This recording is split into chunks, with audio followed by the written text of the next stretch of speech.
अध्यक्ष महोदय, मैं आपकी धन्यवादी हूँ कि आज मुझे आपने 2024 के इस बजट में अपने विचार रखने का अवसर दिया है और साथ ही मंडी क्षेत्र की जनता जिन्होंने मुझे अपना प्रतिनिधि चुनकर यहाँ उनके पक्ष की बात रखने का मौका दिया है, उनकी भी आभारी हूँ। ये जगह मेरे लिए बहुत नई है, मैं एक नई सांसद हूँ, मगर मुझे इस बात का आभास है कि ये जो 18वीं लोकसभा है ये कोई सामान्य लोकसभा नहीं है।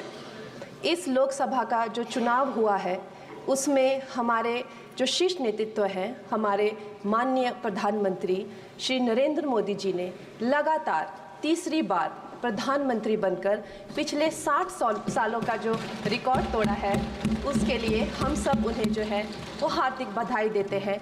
साथ ही बधाई के पात्र हैं हम सब भारतीय जनता पार्टी के लोग जिन्हें ये सौभाग्य प्राप्त हुआ। और मैं ये भी मानती हूँ कि हमारे भारतवर्ष की जनता जिन्होंने एक स्थिर, सहज और सफल सरकार को चुना है और एक संकल्प को चुना है, वो भी बधाई के पात्र हैं।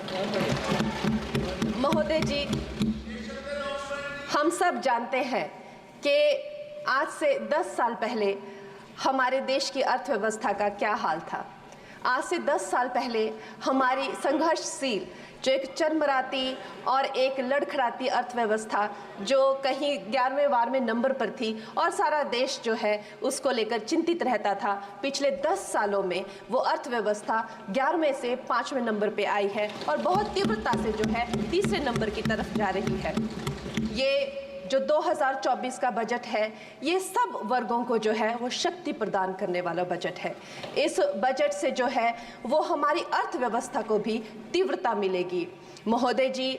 और जो हमारा 2047 का जो संकल्प है कि विकसित भारत का जो संकल्प है, हम प्रथम इकोनॉमी बनेंगे, वो भी इस बजट से हम पूरी उम्मीद है एक कदम हम उस संकल्प के जो है वो करीब जाएंगे।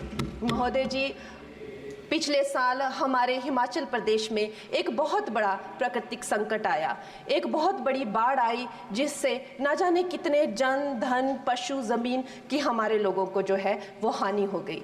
लेकिन दुख की बात यह है कि अभी भी हमारा हिमाचल प्रदेश जो है उस त्रासदी के प्रभाव से जो है उसके प्रभाव से उसकी हानि से बाहर नहीं आ पा रहा है। और उसका जो मूल कारण है वो है वहाँ की जो कांग्रेस की सरकार है, उनका जो लापरवाही है और उनकी जो भ्रष्टाचार नीतियां हैं। आज भी हमारे लोग जो हैं उस बाढ़ के प्रभाव से जो पीड़ित हैं। मैं आदरणीय और माननीय हमारी जो वित्त मंत्री हैं श्रीमती सीतारमण जी का मैं आभार व्यक्त करती हूं कि उन्होंने हमारी हिमाचल की जनता के लिए जो है एक स्पेशल रिलीफ फंड की जो घोषणा की है। हम सब हिमाचल वासियों की तरफ से हम आपका अभिनंदन करते हैं और हम आपका आभार प्रकट करते हैं।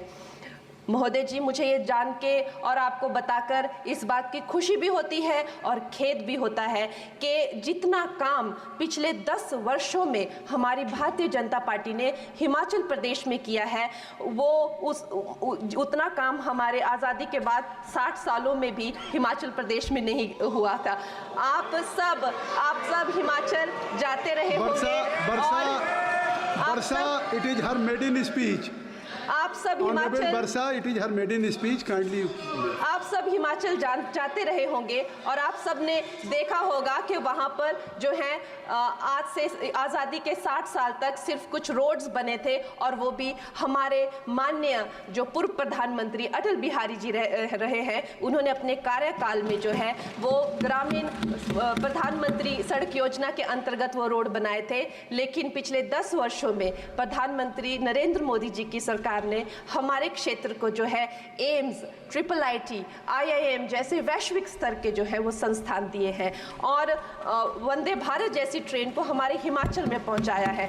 हमारे हिमाचल जैसे छोटे से राज्य को 3,500 करोड़ की लागत का मनाली कीर्तपुर जो है वो हाईवे दिया हुआ है, जिसमें माननीय महोदय जी 5 से ज़्यादा टनल हैं और 37 से ज़्यादा उसमें ब्रिजेस हैं। ऐसे वैश्विक स्तर की जो है हमें इंफ्रास्ट्रक्चर वहाँ पे मिली है और साथ साथ ही पूरे देश के लिए जो एक बहुत ही अद्भुत इंफ्रास्ट्रक्चर मार्बल है, जैसे कि हमारी अटल टनल 9 किलोमीटर की जो वो अटल टनल है, विश्व की सबसे लंबी टनल है और वो एक सिंगल ट्यूब हाईवे जो है वो पूरे विश्व के लिए जो है एक बहुत बड़ा उदाहरण है। और उसके साथ ही 11,000 करोड़ के हाइडल प्रोजेक्ट्स हमारे हिमाचल प्रदेश को दिए हैं। अगर मैं ये सूची यहाँ पे रखूँ तो शायद आप लोगों का बहुत वक्त जो है इसमें लग जाए, लेकिन लाखों लाभार्थी जो है वो चाहे मुफ्त राशन हो, चाहे पीएम की जो है वो मकान हो या आयुष्मान हो। हमारा हिमाचल प्रदेश एक ऐसे राज्य है जो पूरी तरह से शौच फ्री है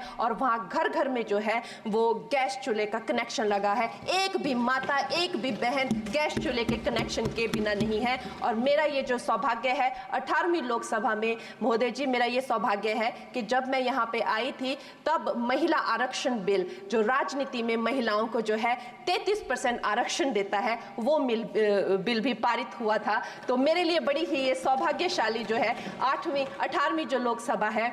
और मैं ये कहना चाहूँगी कि ये जो बिल है ये अवश्य ही एम्प्लॉयमेंट हो या चाहे स्टार्टअप इनोवेशंस हो, चाहे हमारे गरीब और मिडिल क्लास को टैक्स रिलैक्सेशन हो या हमारे जो अन्नदाता किसान हो उन पे फोकस हो। ये मैं इसे होलसम बजट कहती हूँ। और मेरी एक प्रार्थना रहेगी हमारे सरकार से कि हमारे मंडी क्षेत्र में अगर एक इंटरनेशनल एयरपोर्ट हो तो अवश्य ही हमारी जनता का टूरिज्म की दृष्टि से बहुत कल्याण होगा। वो हमें ज़रूर इस विषय में सोचें। और मुझे लगता है ये जो बजट है हम हिमाचल के वासी जो हैं इसका पूरी तरीके से जो है वो वेलकम करते हैं। और धन्यवाद।